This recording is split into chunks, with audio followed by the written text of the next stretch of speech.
The 9 o'clock hour, we like to check in with something that happened on this particular day in relation to our great state of Iowa. We call it Iowa Almanac, and we do that with Professor Jeff Stein. Good morning, sir. How are you today? Very well. Good morning to you both. This is a story that marks 100 years today, this very day. The influenza pandemic made its way to Iowa in the fall of 1918. The base hospital at Camp Dodge was quarantined on this date that year. 2 days later, the entire camp, not just the hospital, but the entire camp near Des Moines was quarantined due to 500 influenza cases being reported there. And the first 3 deaths due to flu reported at Camp Dodge on October 1st. The number of nurses on duty there doubled to nearly 600 by the middle of the month. The hospital commander even told the Red Cross that agency would have to handle the growing emergency since the War Department was not ready for such a rapid spread of the deadly disease.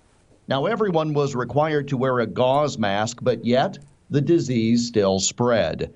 By early October, Camp Dodge facilities were used to treat more than 3,000 ill personnel. In an effort to stop the disease, the state health commissioner banned all indoor funerals for influenza victims. And in the city of Des Moines, school officials barred children from attending school if they lived in a house where anyone who had influenza also lived. Soon, the city of Des Moines issued a general quarantine, closing all schools, theaters, pool halls, and other public places. Because again, you're inside spreading germs. They don't have a chance to dissipate. The disease peaked that fall with more than 21,000 cases reported. But it was still prevalent through the state into the next spring, upwards of 6 months later.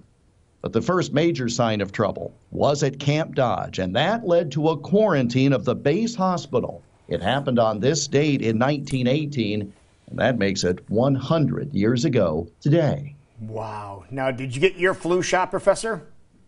I don't do flu shot. I just don't seem to be prone to that typically. But I also don't have elderly or young people around me. Okay. You just kind of hang out in that office most of the time, don't you? I just hang out here, and the splendor that is this studio. The studio of one.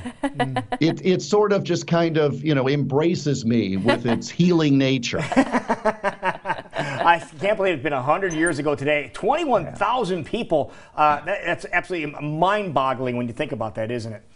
Especially when you consider, and that's an excellent point, consider the population at the time. We keep thinking, all right, 21,000, and then we try to think of what town in Iowa with 21,000 now, would correlate to that, but you had a much smaller population.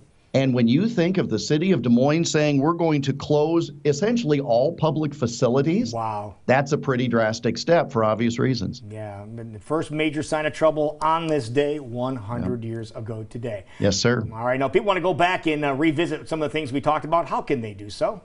IowaAlmanac.com, Lou, it has this story and all the ones we talk about, and we also give you the heads up on Twitter and typically Instagram as well, at Iowa Almanac. All right, sounds like a plan. Thank you very much, sir. Have a good week. And by the way, Monday, the story is entitled The King Assumes His Throne. I'll let you think about that over the weekend. Very nice. All right, we may have an idea, but we'll take a look Monday and can't wait to see what it is.